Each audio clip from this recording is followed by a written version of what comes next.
Thanks so much for joining us tonight. My name's Anna Richardson, and I'm the Programs Director at The Good Acre. We're a nonprofit food hub located in Falcon Heights, and our mission is to connect and strengthen farmers, food makers, and the community through good food. We're so glad you're here, and thanks to those of you who made a donation when registering. Your support helps us to fund our programs that support small farmers and food makers in our region. Before we jump in, I think we've all been in plenty of Zoom meetings at this point, but just a few Zoom related notes. We will be sending a recording of this webinar out tomorrow morning to all who registered. So if you need to log off early or something, or you know that a friend of yours registered but wasn't able to make it, we'll be sending a recording out tomorrow morning. And if you have any questions for our chef as we go along, please do put them in the chat box, which you can find at the bottom of your Zoom window there. And Beth has given me permission to interrupt her as she goes because she wants to answer all of your questions. And we'll also have some time at the end. So if there's any we don't get to during the presentation, then we'll save them for the end of the Zoom towards 6 o'clock. So yeah, with that, I'm excited to introduce you to Beth Dooley, who you probably all already know a lot about. Beth is a James Beard Award winning author of numerous books about the Heartland and its food traditions. Beth has been involved with the local food movement for over 20 years. She has a regular column in the taste section of the Star Tribune. Check out today's leek and cheddar pie. It looks amazing, Beth. Can't wait to try it. In addition to her writing, Beth is a member of the Good Acres board, which we're so grateful for. And she's a big advocate for sustainable and regenerative agriculture, which is the focus of her forthcoming book called The Perennial Kitchen Simple Recipes for a Healthy Future, which is what brings us all together here tonight. Speaking of the book, the publisher expects those books to arrive to the Good Acre by the second week of May. So we'll be in touch with more details when they're ready to be picked up from the Good Acre via our contact list drive-through. We expect that to happen sometime in that week of May 10th to 14th. And if you didn't pre-order a copy and would like to, you can do so in the link that I'm going to put in the chat right now. So there is still time. Lachelle says, hi, Beth. Lachelle. I love Lachelle's classes. So everybody, if you get a chance, make sure you watch for her classes to pop up. She's yes, awesome. Chefs doing the presenting and in the audience tonight. Love it. Awesome. So everyone here will have received a few recipes from this new cookbook of Beth's. And tonight Beth's going to walk us through her pork chops with cumin berry sauce recipe. And she'll also talk about her forever green grain salad and the Karenza shortbread recipes that we sent your way earlier this week. So yum, yum, yum. Thanks again, everyone, for joining us this evening. Let's head over into Beth's kitchen. Hi, thanks so much, Anna, and thanks everybody for coming out. God, what a beautiful afternoon. So I'm delighted that you're here. You know, we're so lucky to live in this region because our universities, especially the University of Minnesota and Wisconsin, are doing some amazing work to regenerate our landscape. And by that, I mean they're growing crops that are keeping continuous cover on the land. And that's incredibly important because by doing that, they're capturing water, they're retaining topsoil, they are providing a cycle of nutrients to the land, they're drawing down carbon and returning it to the soil, and they're plants that shelter wildlife, they're great habitat for pollinators, and they grow great food. And so we're going to talk about a couple of them tonight and how we can use them in the kitchen. But the whole point of the book is I just, you know, when I started hearing about this work, I wanted to find out how I, as a cook, I'm not even a very good gardener, I'm not a farmer, but how can I sort of be part of this really new food chain that is disrupting the industrial food chain that has caused so much damage. So we're going to start with a grain you may have heard of. It's called Karenza, and it's a intermediate wheatgrass. I hope you can see it. I'm going to go like this. It's tiny. It looks like very thin kernels of brown rice, and it cooks just like you know, any grain. It cooks in about 20 minutes. Actually, it's a little bit like farro, and it mixes beautifully with other grains in a pilaf. the benefit of Karenza is that it is a perennial. So it returns to the landscape every year, and it's very vigorous for about 5 years. And it can be milled into flour. This is Karenza flour, which I think is fabulous. It's very much, and again, I'm not sure if you can see it, but Karenza flour is very much like a graham flour. And so last week for St. Patrick's Day, I had a soda bread that used Karenza flour and whole wheat flour. And the reason why was that Karenza flour is so much like the wheatmeal flour that I had when I was in Ireland. It's very close to that kind of Grammy flavor that you get from those Irish flours. It's delicious stuff. People always ask me about whether or not it's good for baking bread. It's great for sourdough. It's really good for a sourdough starter. It's not great just on its own for sourdough bread or actually any yeasted bread, because the gluten is, this 2 different proteins in the gluten are a little bit different. So you get a different rise. You'll end up with something that's closer to a rye bread. But it's wonderful if you mix it about 40% Karenza to about 60% whole wheat or even white flour, and you get a beautiful, beautiful loaf.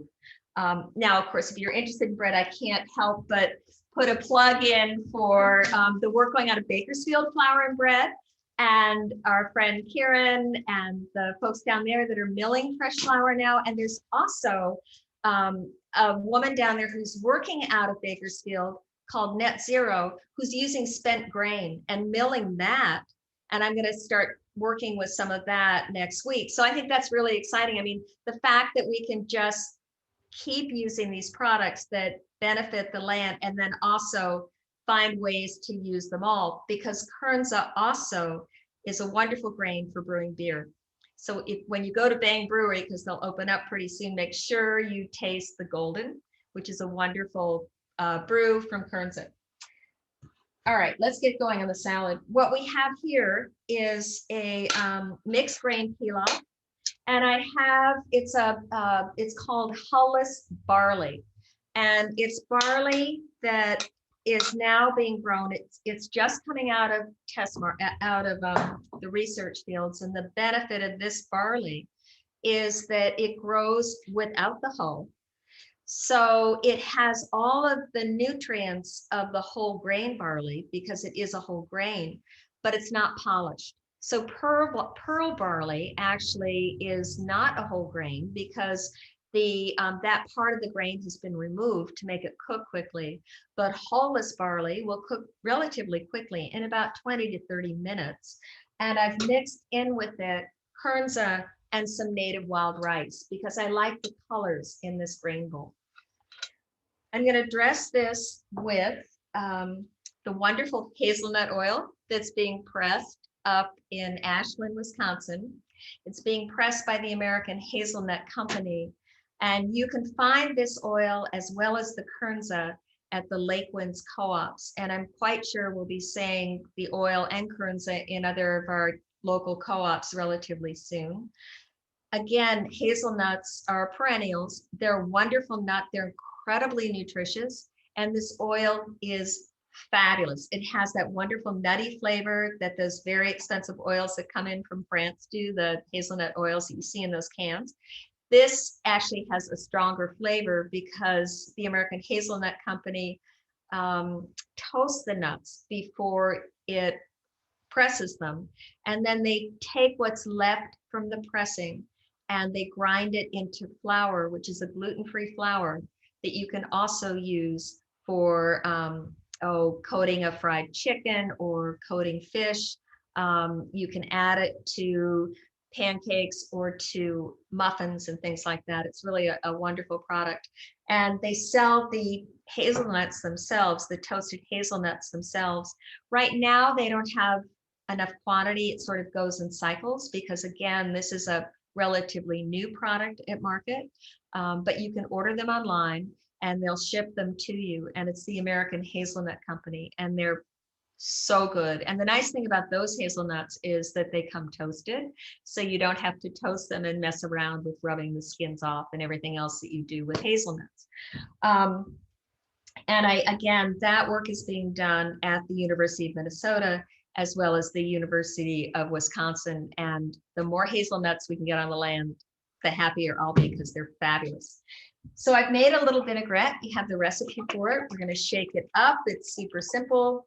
We're going to toss that in with the grain.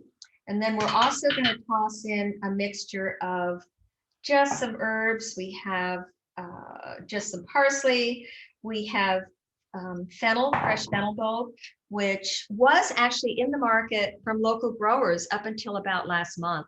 It's a really wonderful alternative to celery, which doesn't grow well here. And I like the flavor better. It has almost a sort of a licoricey flavor to it.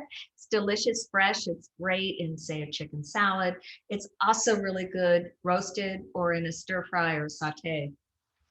So we're just gonna toss this together. And this is the kind of salad you can make even 2 or 3 days ahead. And it'll keep just fine in the refrigerator. It'll taste a little better as time goes on. And it makes a nice lunch dish. It's a wonderful side dish. It'll pair really nicely to the pork chops that we're going to make in a second. If people want to see it.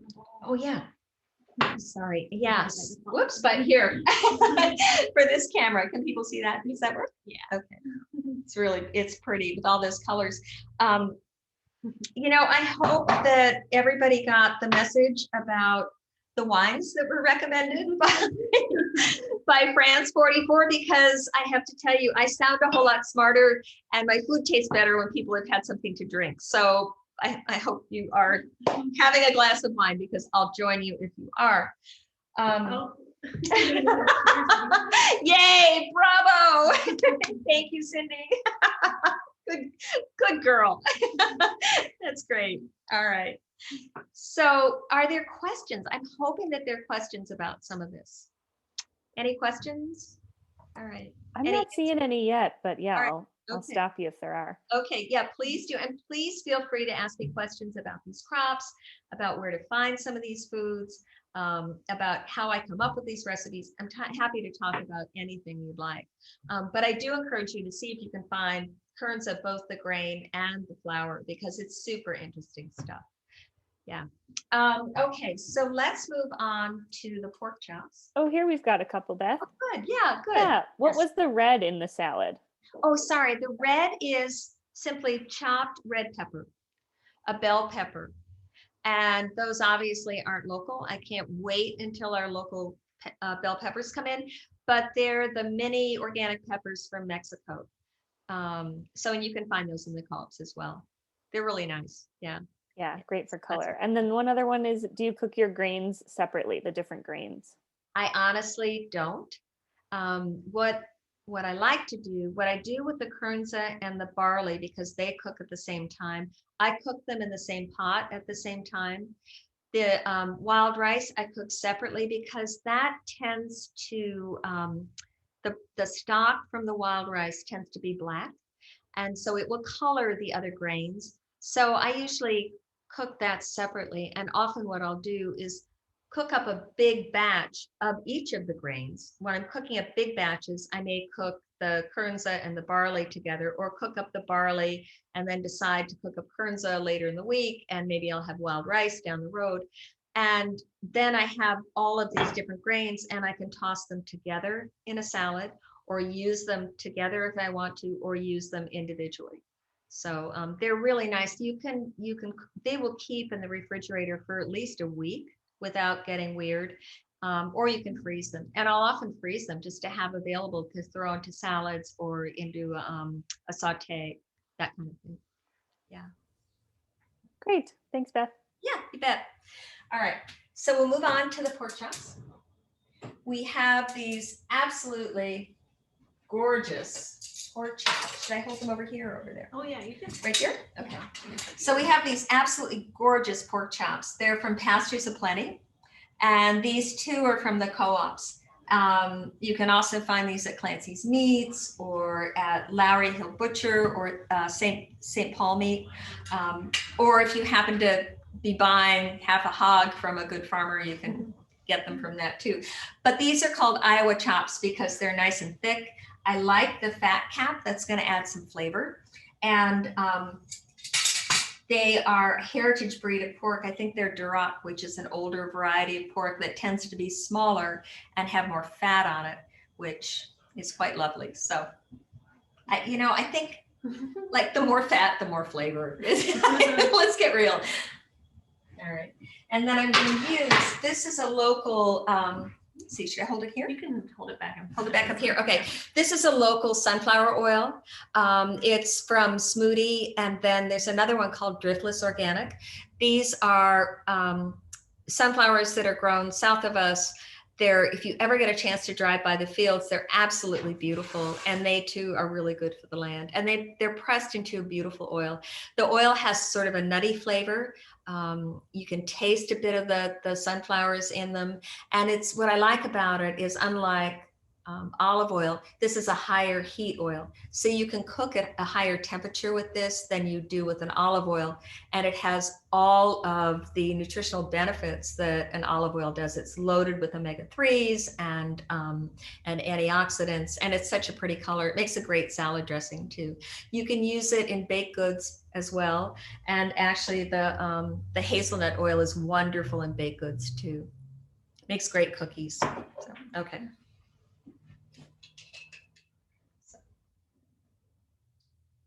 Question. Yes. Is the hazelnut oil a good cooking oil? Yeah, Nikki just asked about the hazelnut oil. Is it a good cooking oil? It's a very good cooking oil. And it too has a higher smoke point than does olive oil. And it will infuse a saute with a very light hazelnut flavor. So it's great for that. You can't deep fry in it, but you can use it to cook at high heat. So for stir fry and things like that, it's really great. And it's also really good in baked goods. It's relatively expensive right now. It's about the price of a really high-end olive oil. So I tend to use it more just for its flavor, to maybe finish something with. I like actually the way you finish a soup, for instance, with olive oil. Sometimes I finish a cauliflower soup with a little bit of olive oil to give it that peppery flavor. You can finish a cauliflower bisque with the hazelnut oil. It'll add a nutty flavor and it will enrich the soup if you haven't added any cream. That makes sense. Mm-hmm. Okay. All right. So we're going to change the view. Yeah. Thank you. Mm-hmm. Okay. Beth, can you buy the that Smoothie sunflower oil at Lakelands as well? Yes, you can. In fact, it's in all the co-ops. Okay. It's in all it's Seward, Wedge, East Side. They all carry it. And I've seen it in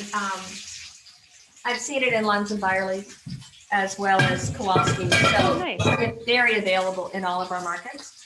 Cool. It's great. And a word about wild rice too. I haven't said much about that.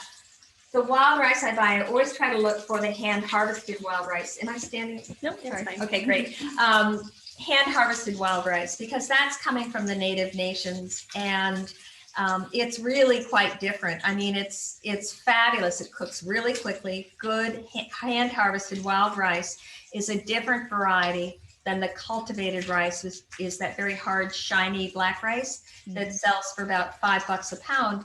The native wild rice, or the hand harvested wild rice, is a lot more expensive. It's now going for about $12 to $15 a pound. But the deal is that rice expands 4 times. So for 1 cup, you'll get 4 cups of rice. It cooks incredibly quickly. And because it's grown in clean water, it's like the canary in the coal mine. It's really good for our lakes and our shallow lakes and our streams and stuff. And a lot of it is coming from Red Lake Nation and from White Earth. And so it supports those communities as well. So it's really worth seeking out. And you can find that in all of the co-ops and the bulk bins. It's a little less expensive in bulk, but it's really worth it. It's great. It's got a great flavor. You can almost taste the forest and the smoke and everything they use to process it. It's delicious stuff.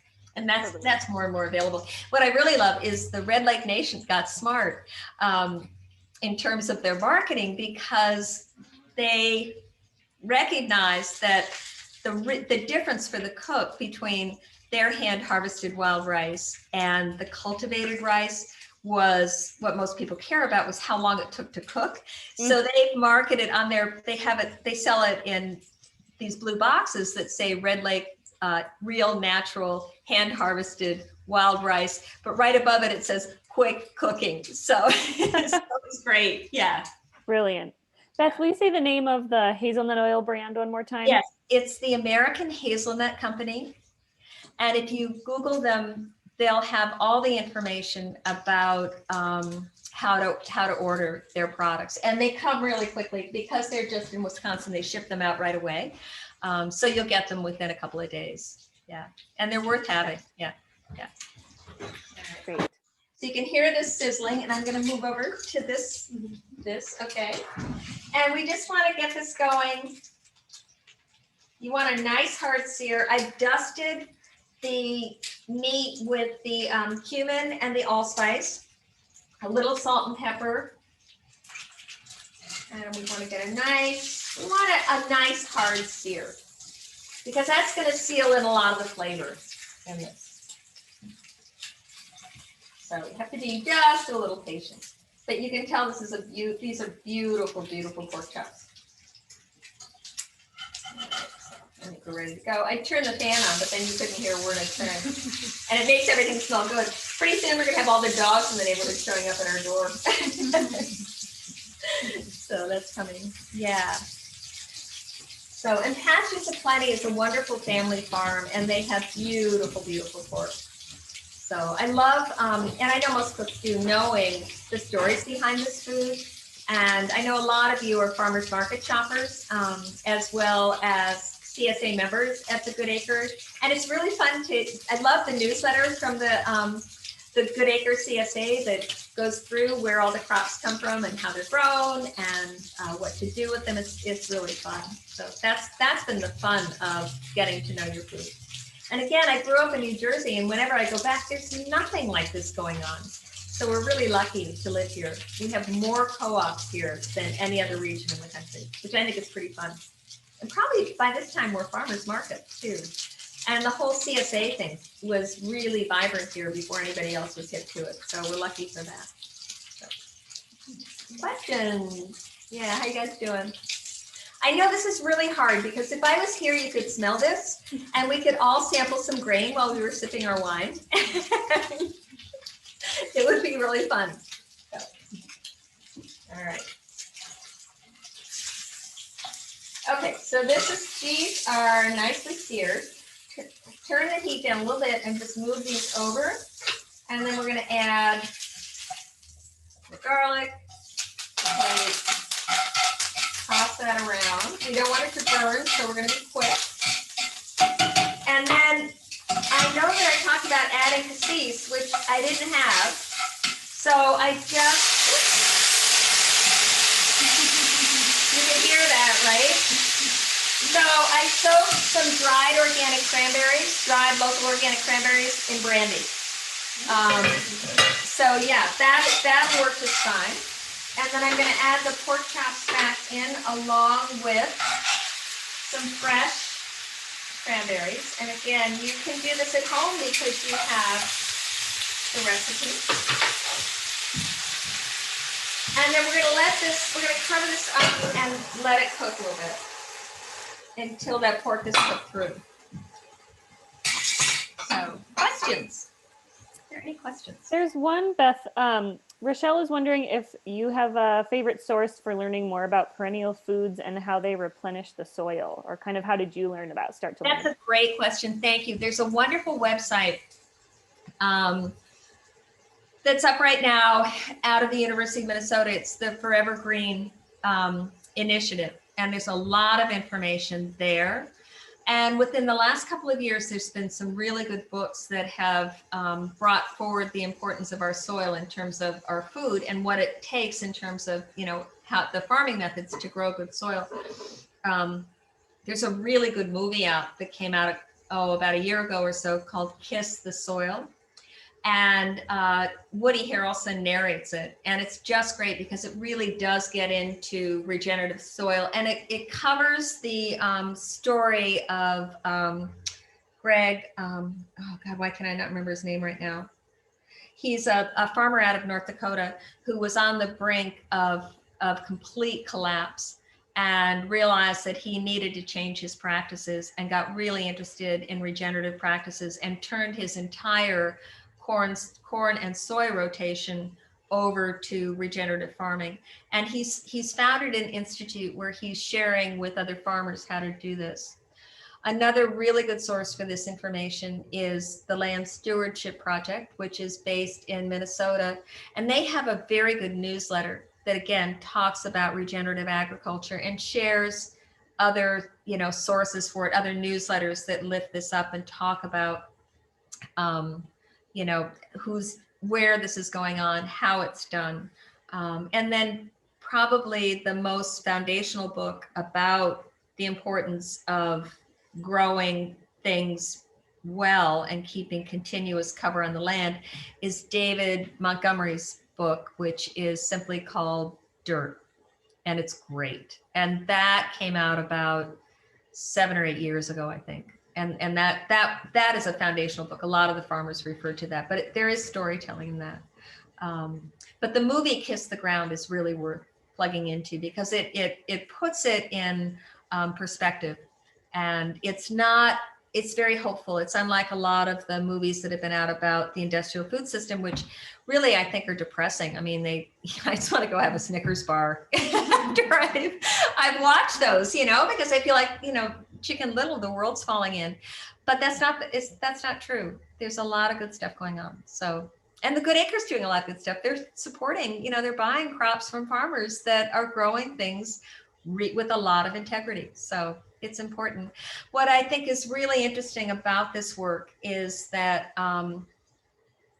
it covers all of the bases. It's the way small farmers are growing things. It's the way the tribal farmers are growing things. There's a lot of this work being done to regenerate land in the tribal nations. And then the larger farms, farms like, Bob Quinn, who grows kamut, which is a heritage grain, started using organic practices. That's a heritage grain, but he grows it in rotation. And if you've seen kamut as a whole grain in the co-ops, it's delicious. You cook it like wheat berries, but it's also milled into flour. It makes a very good flour. So there's a lot of interesting things going on. It's just, it hasn't been knit together as a story. But I think that's happening now. So there's trying to think of who else has been writing. A lot of people have been writing about this. So if you simply Google regenerative agriculture too, there's a lot of information about some of the books that are coming out. So, but the Forever Grain Initiative, Kiss the Ground, and the Land Stewardship Project are my sort of go-tos right now. So thanks. Awesome. And yeah, we'll put some of those links in the email when we send out the recording tomorrow morning. I'm glad folks are interested. Yeah. One recipe related question for you, Beth. Cindy asked, are the booze soaked berries to replace the mixed berries in the recipe? And then the recipe says frozen berries are best. Is that like when they're not in season? Yep, exactly. I used frozen cranberries here, but in the pork recipe to deglaze the pan, I recommended using cassis or brandy, but I thought, well, why not soak the brandy in dried cranberries and add those? And then I also added the frozen cranberries. So they're all cooking together right now. So yeah, thank you though. Yeah. And I hope people know that at this time of year, the frozen berries are actually better than anything fresh that's coming in from California. Snowpack is a local producer, and they freeze local berries. They're organic, and you can find those in all of the co-ops. So that's what I use, was the Snowpack cranberries. Yeah, perfect. So yeah, more questions. Yeah, what was this one? Carol asked, are there regenerative practices that can be applied to the home garden? Are you a big gardener, Beth? Well, Or a I'm small a gardener? pot gardener. Yeah. I belong to a community garden because living in the city, I don't have much sun. So I actually belong to the community garden on Madeline Island. We have a home up there, a cabin, and I go back and forth a lot. It's a wonderful enterprise, and it's really fun because I learned so much from other gardeners. But in the cities, I just have pots of things that I move around in the sun because our yard is so shady that I really can't get a whole lot growing. I have a little strip in the front yard where I have peas and tomatoes and things and herbs, and those work out pretty well because they get a lot of sun. But no, I confess I'm also something of a brown thumb. So, but that's why I like the farmers markets. I can go talk to the farmers and say, hey, how'd you grow this? Or the Good Acre, because I can read about what they do. And I'm sort of like a sports fan where, I could never play soccer, but I love watching soccer. So, so I really appreciate what people do. So it makes it fun. Yeah, and I think, really any regenerative practices that folks use on farms, while they may not be kind of as economical in the home garden, there are lots of lessons to be learned from the way that people farm regeneratively. And I wonder if that Forever Green Institute might even have some suggestions for that. A really good publication that's on the Minnesota Institute for Sustainable Agriculture website, which is connected to the Forever Green Initiative, is about growing berries, about growing, currants and elderberries, and all the different varieties of berries, and those are perennials. And it was really written for the backyard gardener as well as bigger growers. But I actually have a couple of Karenza bushes in my front yard where I get a lot of sun, and they're doing beautifully, and the birds love them. So if I don't get all the berries, the birds are very happy. And we're seeing more and more backyard gardeners planting those perennial fruits. They're wonderful. Yeah. So great question. I'm going to check on the pork for a sec. If the pan gets dry, you want to add just a little bit of water. So I'm going to do that right now because you want to get a nice sort of berry sauce from that. I'm just going to add just a little bit of water. That's going to get those pork chops going. Can I pepper you with one more while you do that, Beth? I'm sorry? Can I pepper you with another question? I'd love another question. There's a question in the chat. Do you know if harvesting wild rice is legal or feasible for anyone that lives near a lake where it grows naturally? You have to get a license unless you're a member of a tribe. So, I rice with friends, but I have to get a license. They're not very expensive. I think they're about $15 for a year or something. And they're protected because they want people doing it properly. You want to be careful when if people know how to do it. You're in a canoe, you have somebody in the back of the canoe pulling the canoe forward. And then the person who's in the front, the knocker, takes 2 large sticks, bends the rice over the canoe and knocks it with the sticks, and the grains fall into the canoe, but you have to be gentle. And it's fine if those grains fall into the lake because that's what receives the rice, right? So they do patrol those lakes to make sure that the people that are ricing have a license, because they also they only release so many licenses every year. They don't want tons of people out there because they do it again. By not taking all of the rice, you're receiving the rice. It's like when you go out to harvest mushrooms, you don't want to take all the mushrooms that are there because you want to leave some to come back the following year. And the same thing with ramps. You don't want to yank all the ramps out of the ground because then they won't come back the next year. So there is a way to do it respectfully.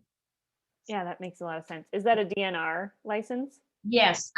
Yep. You go to the DNR and I think in Wisconsin, it's either the DNR or the Indian Fish and Game has licenses as well. And it's on the website.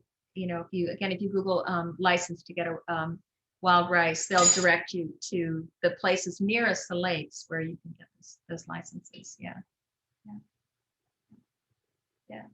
Right. It's wonderful stuff though. Keeps forever, you know. So these are coming along. I know they smell good, right? So I take a quick peek. Get a thermometer. Check the temp.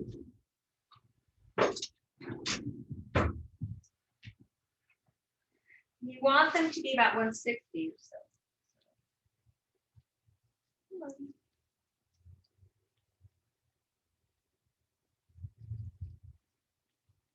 Get there.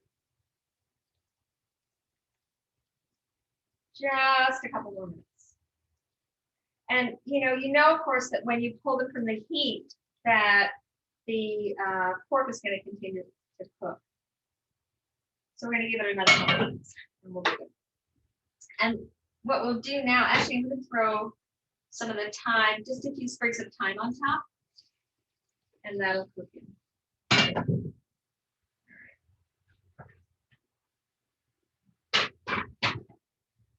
So this is life's uncertain. I want to make sure we get to the dessert, right? So can you see that now? Okay. Or do you want me to hold it up? Okay. So these are the Karenza shortbread. And there, again, that recipe is so simple. It's just the butter. I mean, it's got to be good, right? It's butter, more butter, powdered sugar, regular sugar, and some Karenza flour. And that's it. And then you just bake it. And they're really Grammy. They're delicious just like this, but they're also really good topped with a little bit of lemon curd. So while the pork is still cooking away, I'm going to move this over to this version. And we'll make the lemon curd. And again, you have the recipe for the lemon curd. It's so simple. The lemon curd is just these 2 egg yolks and 2 full eggs, the lemon juice and lemon rind, and then a cup of sugar. And actually, I'm just using white sugar, but it's organic cane sugar. It's not the beet sugar.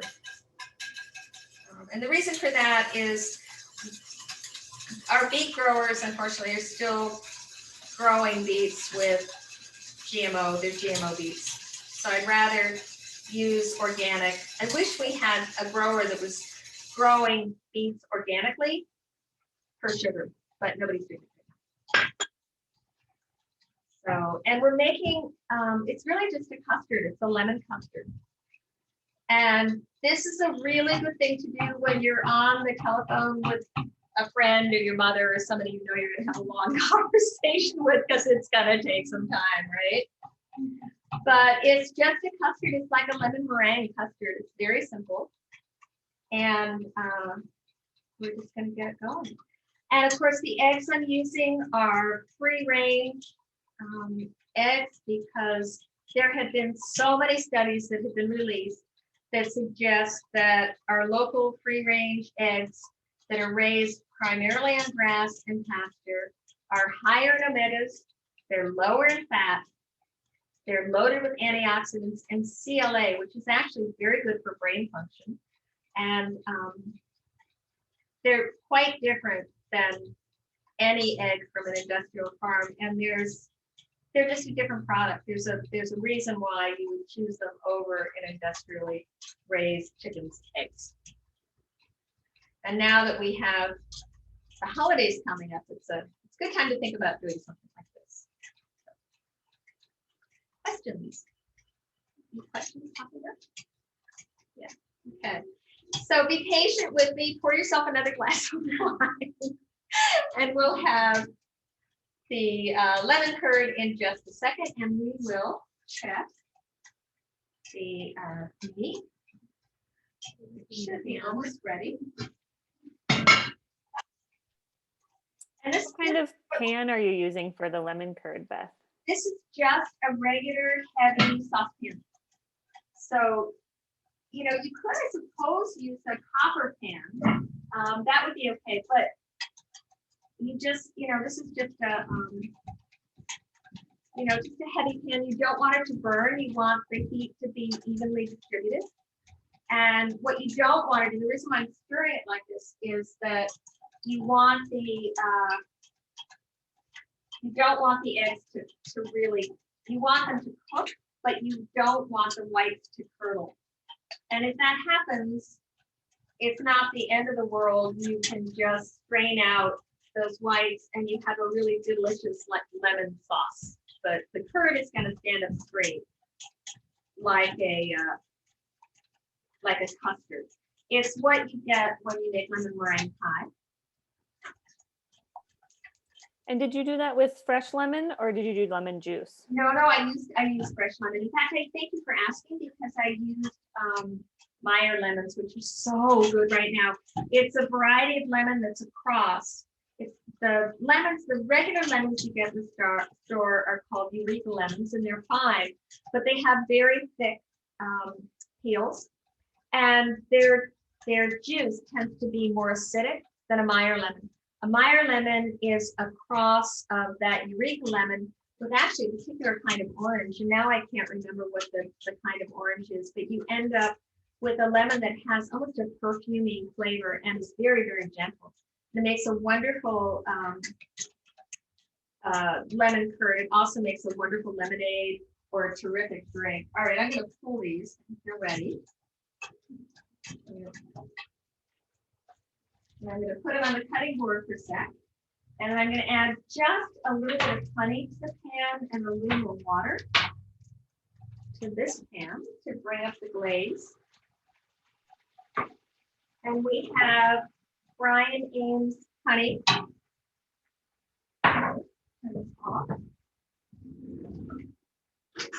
Keep this going, and you'll know when it's ready because it becomes translucent.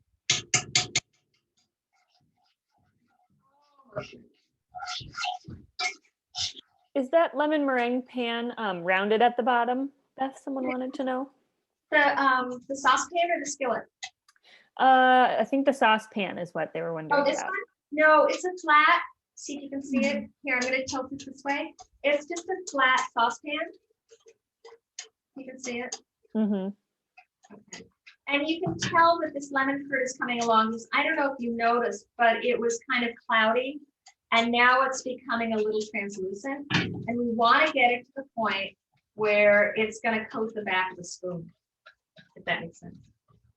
Like a custard. I'm going to return these guys to the sauce. Looks delicious. A couple of other recipe questions. Looks like I didn't see this note, but I think we mentioned in an email that you omitted butter from the ingredient list. Yes, Cindy asked about that. And I'm glad she caught that because I used to add butter to this, and yes, it does make it creamier and richer, but it kind of dulls the lemony flavor. And if you're using Meyer lemons, that flavor is so sort of perfumey and lovely that I prefer to leave the butter out. It makes it oh so low fat, right? I mean, sacrifice the butter for better lemon taste. Yeah, right. Very, very easy to do. And I forgot to mention, Nikki, do you want to grab that other bottle of wine from the fridge? Yeah, great, thanks.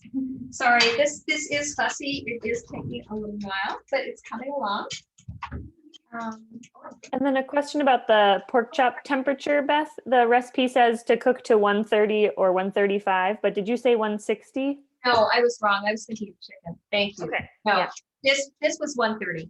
Thanks. Yeah, and they're back in the pan. I cooked it to 130, so by the time we cut into them, it'll be about 135. You don't have to be quite so. Yeah, that'd be fine. Or we can. That'll go with the pork. Actually, and I opened this one. Yeah. So the red. So you guys better drink quickly. Oh, here we go. Can you see how this is thickening up? Just here.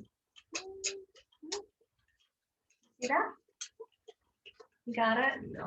Okay, there we go. Can you see how it's thickened up now? I pulled it off the heat, and it's thickening up. And I'm going to pour it into the dish now. And I'm going to quick stick it in the fridge to cool it down. All right. And in a couple of minutes, it'll be sort of set up. And I'm going to nestle it.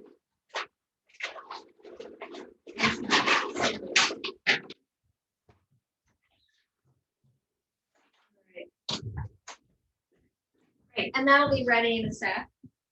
And then we have the plate here. So this is how I would serve the pork chops with the salad on the side. And you can, you could grill the pork chops if you wanted to, and simply make a pan sauce with the berries. And then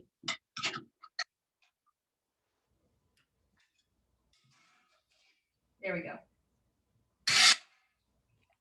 So there's your pork with that. Can you see that? Beautiful. Yeah. So that is simple, really simple, right? And in a couple of minutes, here, I'll put it here so you can see. In a couple of minutes, the lemon curd will be ready and we can dress those bars. Are there more questions? Any more questions about the growers or where this food comes from or how to do any of this? One note came up that I think probably illustrates a point about your cooking, Beth, which was that there were corn and basil were listed, I think, in the instructions of the salad recipe, but not in the ingredient list. But I said, I think that probably speaks to the versatility of it and kind of how you can use whatever's in season. Is that right? That's exactly right. That's exactly right. One day you use corn and basil, one day. Yeah, I mean, the corn isn't very good right now. Yeah. And actually the peppers even the corn coming in from Florida isn't great. So I'd rather use the peppers. Actually, the peppers are not local, but they're coming in from organic growers in Mexico. And the parsley actually is grown locally, and that's in the stores. It's coming out of hoop houses. And then the fennel, the fennel is not local, but it would have been local if we had this class about a month ago, which is why I thought of it. So basically the salad is a base and the dressing is a base. And so you play with those grains and you just add to it whatever happens to look good at the market. One thing that would be really nice to add to the salad be something like the watermelon radishes, which are so pretty. And I think I might have one I can show you, but those are wonderful. And those are local and those are still coming out of the ground. And so are the sunchokes. So hang on, I'm going to grab a couple. I just realized I had those. Oh, we're waiting for that.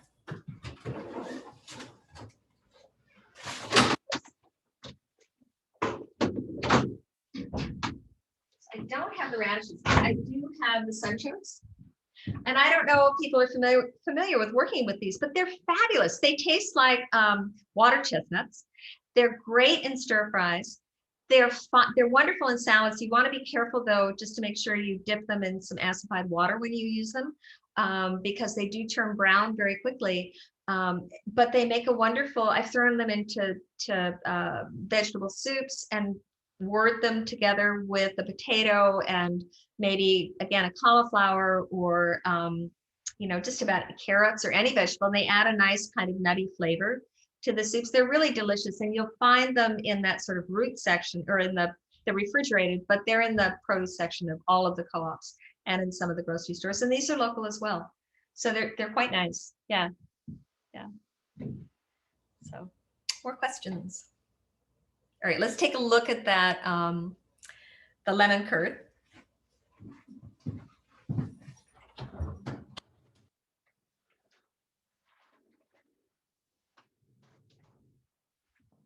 All right, is that it? Okay. So you can see it standing up, right? It's like a lemon custard. It's really nice. And what I'm going to do is put some of this on the Karenza bars, but I'm also going to put the rest of it in a jar, and it's going to be fabulous on scones tomorrow or on toast. It's delicious. So we'll just garnish this a little bit.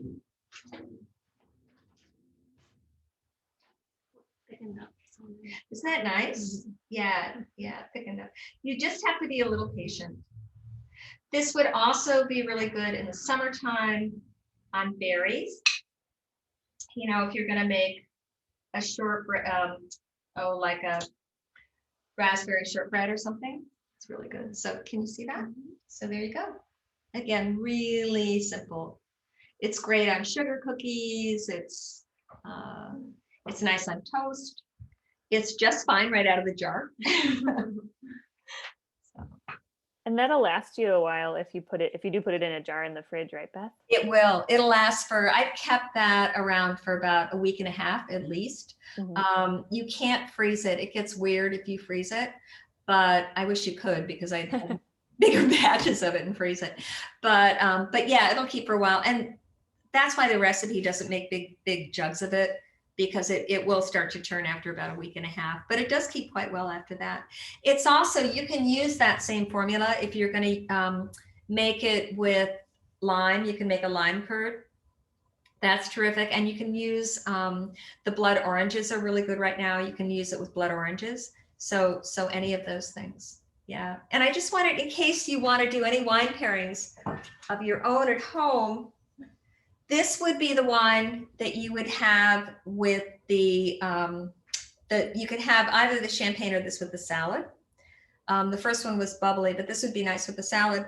And then this would be, oopsie, what you'd have with the pork. It's a Beaujolais. And those are in the notes that you've gotten. But they're really nice. They're from France 44, and they do a good job of doing the wine and recipe pairing. Yeah. So more questions. I think the most fun I had writing this book was talking to the different farmers and getting their stories. And one of my favorite people is a farmer whose name is Carmen Fernholz. And he farms down in Madison, Wisconsin. And he was the poet laureate of Madison, Wisconsin for a while. He writes poetry. He was the high school principal and farmed in the summer. And he was the first organic wheat grower in Minnesota. And he worked very closely with Don Wise from the University of Minnesota's Forever Grain Initiative. And Don works really closely with the Land Institute down in Salina, Kansas, which is Wes Jackson's institute. I think what's fun too is how we're now seeing second and third generation researchers moving into this work. So one of Don's students, PhD candidates, and once he got his doctorate, Lee DeHaan, moved from Minnesota to the Land Institute and is now running the research at the Land Institute. So there's a lot of synchronicity going on with these different organizations that have been doing this work for, I mean, Don's been at it and Wes Jackson's been at it for about 40 years. And Carmen Fernholz, the farmer, has been at it for about 40 years. But we're finally now seeing the results of this engagement. And we're finally seeing people, you know, the results of people that are willing to do this work without really knowing whether or not it was going to make a change, right? But it is. So yeah, I love that. Yeah. I'm wondering, I'll throw in one of my own questions, Beth. Like, what do you, you know, when you're meeting a new farmer or, you know, source where you're interested in getting one of these ingredients, is there like a few questions that you ask to find out, you know, if it's a source you want to support, or, you know, how can folks do that? I think some of us are uncomfortable probing too much for, you know, like, what are your growing practices or whatever. So how do you kind of find that out? You know, to be honest, most people I've met are so excited about what they're doing, and they can't believe that somebody else is interested in this. You know, I mean, really, you know, and it's sort of the way I feel. It's like, really, you're interested in this? And, you know, I think like minds find each other. So I guess my advice would be, don't be afraid to ask questions. And most people are really want to meet other people that care about this work, right? I know I sure do. And that's been the fun of this. I've met so many interesting people from all walks of life that have been engaged in this for a long time or are just coming into it. And I think it's really exciting. I just feel like we're finding each other, and finally we're giving voice to this in ways that wasn't happening 40 years ago. when this was just starting. So it's one of my favorite writers is Fred Kirschenmann, who works with Dan Barber at Bluestone Farms. And he was in a film called The Green Fire. And basically he said that's what's happening. There's a kind of a green fire going on, that people are just, you know, there are these little pockets where this work is happening, and it's spreading in pretty rapidly. And I think what COVID showed us is how badly broken our industrial food system is, how vulnerable our supply chains are, and how we need to think differently about how our food is grown and where it comes from. And, you know, we all know that the younger generation is incredibly concerned about climate change, and this is one of the solutions. So I think we're going to see a lot more interest in younger chefs and, you know, just people all over the country, and especially people in rural areas that are greatly affected by both climate change and by what's happened to their communities because of industrial farming. And they're very welcoming of these solutions. So, yeah, absolutely. Who is that writer that you said was connected to Dan Barber? Fred Kirschenmann. He's quite old. It's Kirschmann.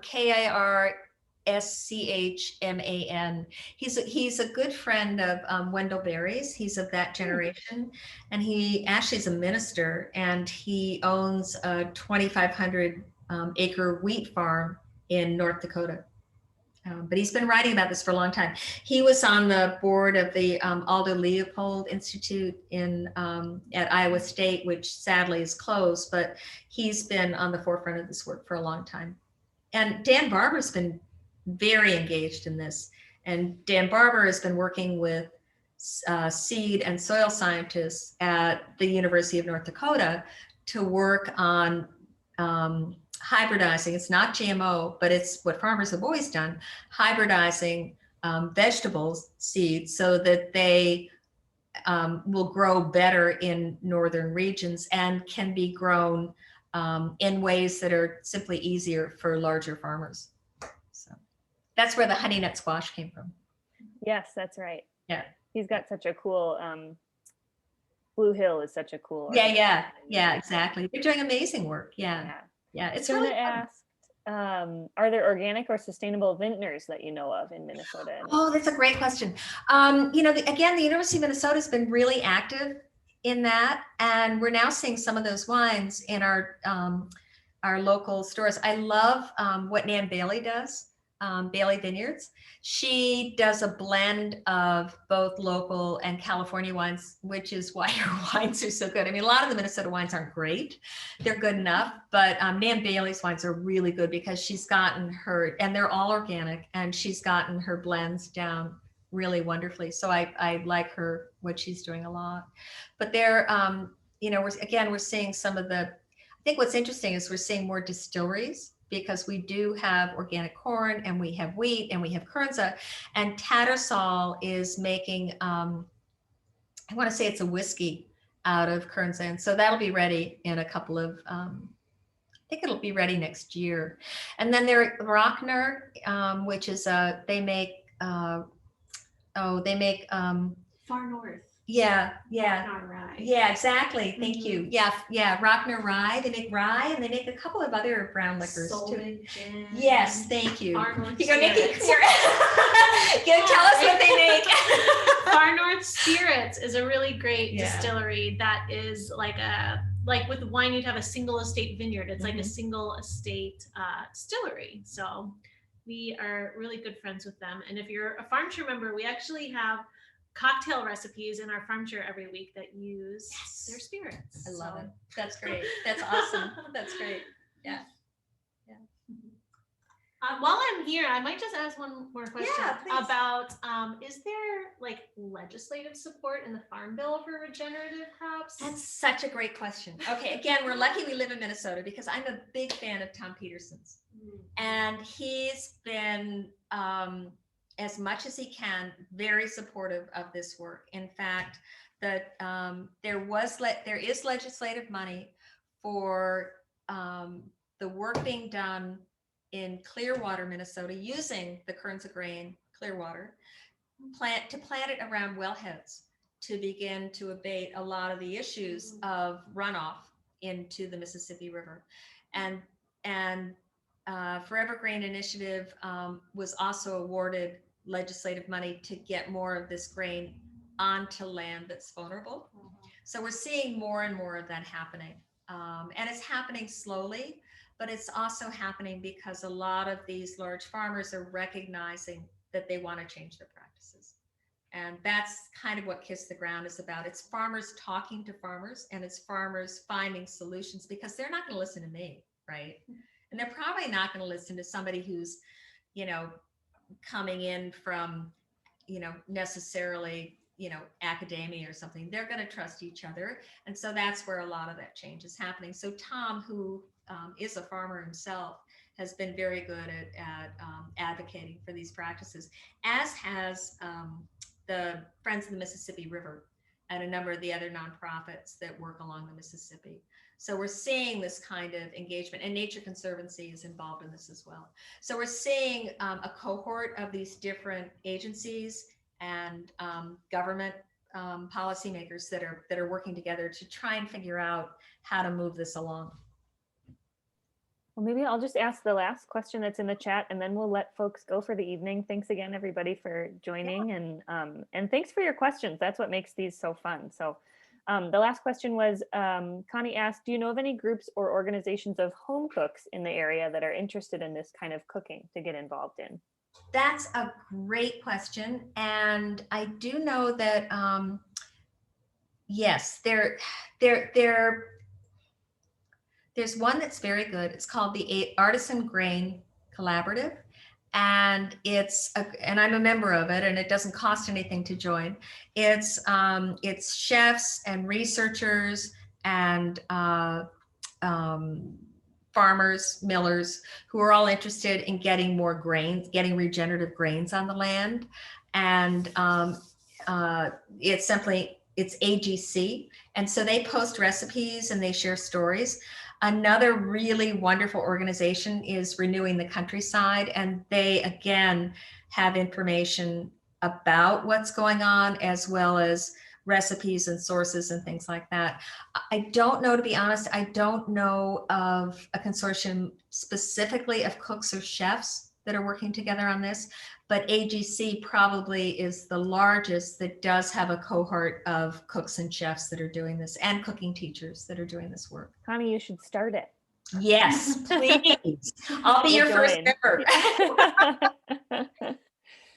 All right. Well, I think we'll leave it there since we're a couple of minutes after 6. Thanks so much, everyone, for joining us. Beth, thank you so much for having us in your home kitchen and for sharing your wisdom. Yeah. Everyone turn on your cameras. Turn on your camera so I can see you. Thank you. Thanks for coming. And come on back. And when, hi. Megan's here. Look at Megan with her little one. Hey, hi. Hi.